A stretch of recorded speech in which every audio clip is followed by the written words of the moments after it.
E então, arquiteto, chega aquela hora da compatibilização e você recebe uma planta de formas da estrutura. Como é que a gente faz a leitura correta desse projeto estrutural? Eu vou fazer uma série de vídeos onde eu vou trazer para você desde como ler a planta de formas, a planta de vigas, de armadura de vigas, de pilares, de sapata, para que você, na hora de fazer sua compatibilização, tenha o domínio completo de tudo. Eu sei que serve não apenas para compatibilização, mas também serve para você, arquiteto, que faz acompanhamento de obra, fiscalização de obra. Então, pessoal, a gente vai começar a estudar a leitura de um projeto estrutural e eu peguei aqui como exemplo esse projeto, que é o projeto de uma casa de um condomínio, é uma casa padrão de um condomínio, tá certo? A primeira prancha, nesse caso, como se tratava de um condomínio de casas iguais, foi uma locação de sapatas geral, para que o topógrafo marcasse no loteamento a cada sapata. Então, a sapata, num caso desse, né, que é muito grande, qualquer 1 centímetro acúmulo de erro vai se propagando pelo lote, o ideal é que seja feita uma marcação pelo topógrafo. Na verdade, qualquer casa, o ideal é que seja feita uma locação pelo topógrafo.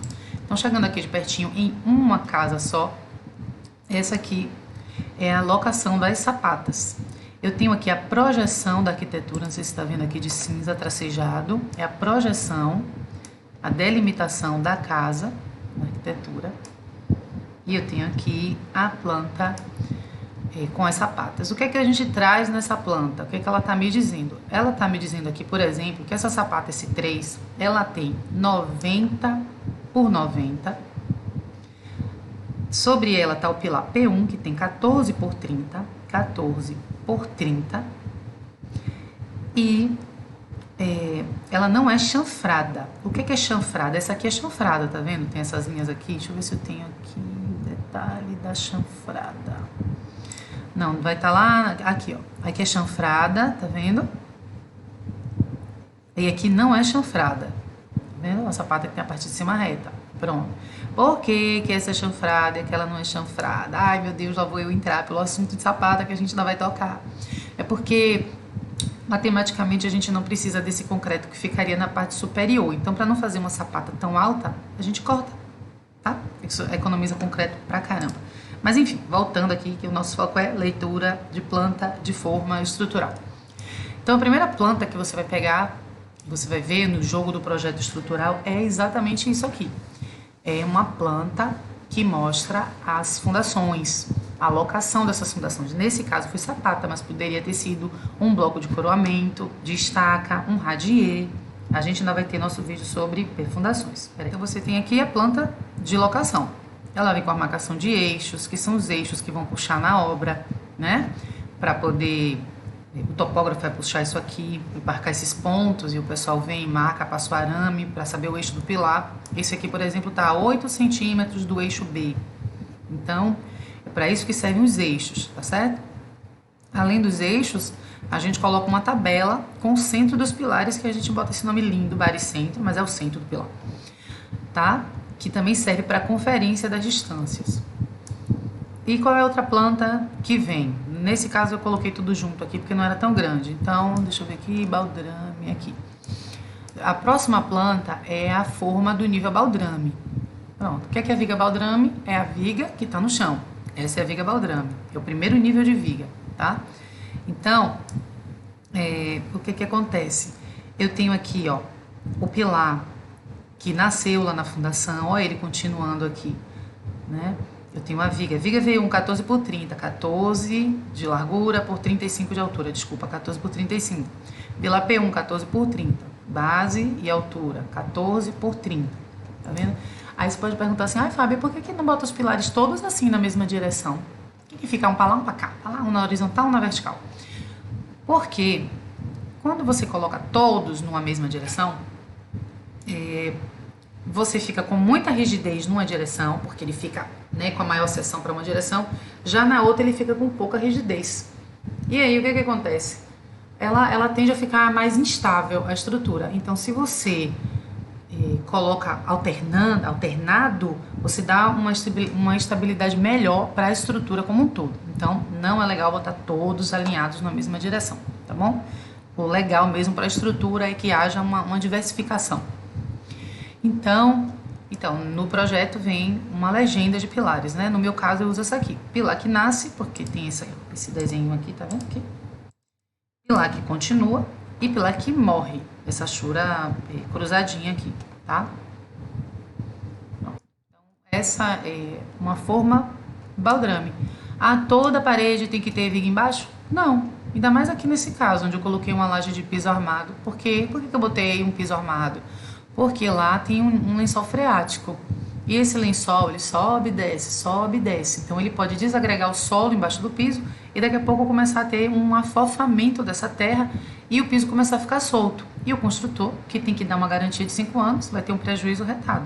Para evitar esse tipo de situação, a gente arma o piso.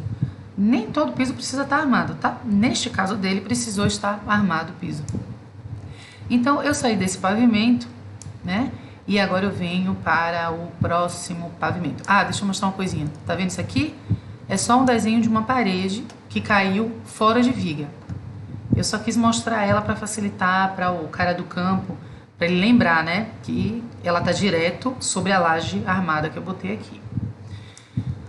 Daqui a mesma forma, tá? Bem, aí veio a forma do primeiro pavimento, a forma dos pavimentos seguintes, do mesmo jeito. Cada viga tem seu nome. Por que cada viga tem seu nome? Porque cada uma delas tem uma armação específica. Lembra da nomenclatura de pilares que eu falei? Esse aqui continua. Esse aqui está nascendo no primeiro pavimento, ou seja, é um pilar que nasce sobre viga. Por isso que eu botei esse nome, PV3, né? Pilar que nasce em viga. E esse aqui está morrendo, o P19, tá vendo? O pilar que está morrendo, ele tem essa achura. As lajes, por exemplo aqui, L2, H15, é uma laje treliçada, ela tem essa simbologia. E copiar o eixo não é obrigatório. Eu prefiro, para manter o alinhamento na parte de cima, tá bom? Os eixos, mesmo os eixos que estão na fundação, estão aqui.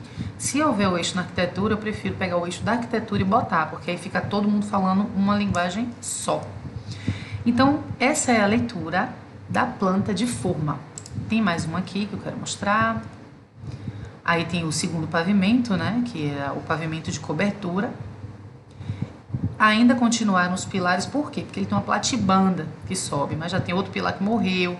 Aqui já teve pilar que nasceu para poder sustentar aqui a parte do reservatório, né? Se você ver aqui, ó, a laje, essa laje L4, ela tem altura 17, por quê? Porque aqui onde estão os tanques, precisou de mais espessura porque não estava passando na deformação. E aqui um cortezinho aqui, ó, tá vendo? Ó, a achura de pilar que morre, aqui é na platibanda. Todo mundo na platibanda, tá vendo? Os pilares morrendo na platibanda. E aqui, um corte que eu fiz. O outro corte era para estar aqui, né? Enfim, o corte bebê tá aqui. Aonde a gente mostra espessura de laje. Assim, essa laje tá fina. Não, ela não tá fina não. Aqui é a espessura da treliça, tá? A espessura da laje é daqui até aqui. Aqui, ó. Cadê? Pronto. Vendo aqui? A espessura desta laje específica foi essa. Então, a espessura total da laje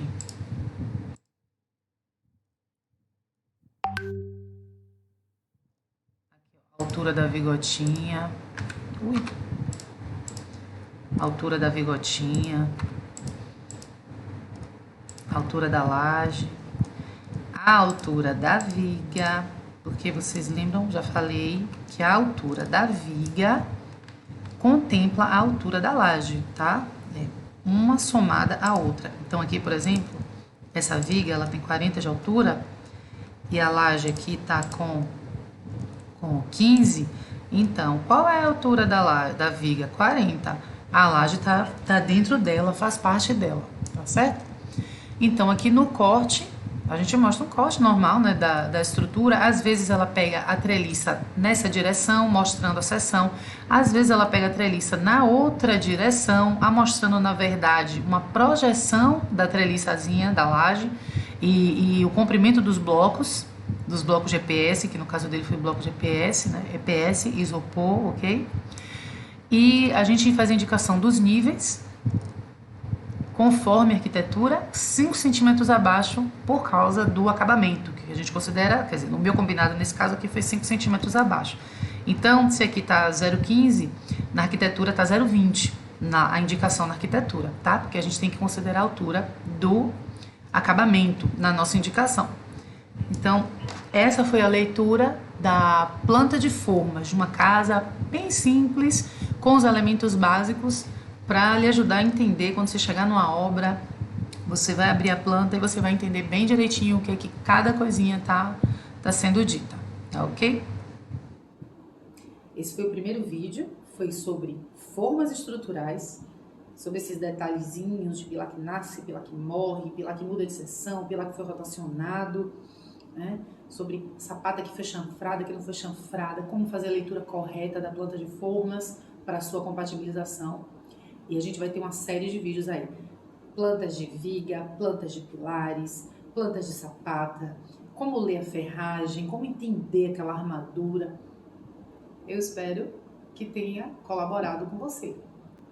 Qualquer dúvida, é só escrever.